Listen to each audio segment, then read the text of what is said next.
I find sports series to be boring, repetitive and lacking tension because there is nothing to lose if you are defeated. I know the main point is constantly trying to improve yourself until you finally become the champion, but what's the drawback while you are still trying? You are doing what you like. If you lose in a tournament, you will simply try again next year by continuing to train in what you like. And even if you win in a tournament, you are still going to compete next year because you still like doing what you do. It makes no difference. The same thing applies to ping pong, a sports series everybody considers to be amazing for being very focused on the mentality of the characters, as well as having a very artistic presentation. I guess that enhances the experience of watching it, but it sure as hell doesn't play out any differently compared to any other sports series. It looks visually unique, but I have seen so many different art styles in anime to the point it doesn't mean anything to me. Kuroko no Basket looks polished, but it's otherwise pretty standard in art style. Did that work in favor of ping pong somehow?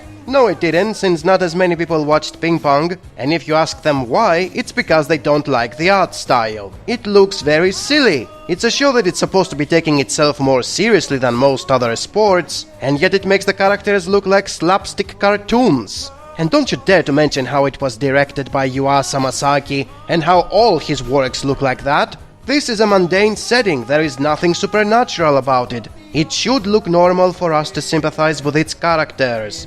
Also, the protagonist has the emotional warmth of a glacier. If he doesn't care, why should you? Yes, that's his character and it's part of the theme of having to think like a machine if you want to be good at the sport. He's still making it hard to care about him in the exact same way as in any other show with an emotionless protagonist. The Chinese rival is a better character, as he has emotions and you see how he considers himself unbeatable, while also feeling the pressure of defeat. He's handled in a great way, but the show chickens out on the negative consequences, and thus it makes the drama of his defeat to be meaningless. Oh no, I lost and I cannot go back home as punishment. I am forced to travel the world and be famous in 12 countries. Oh, the horror!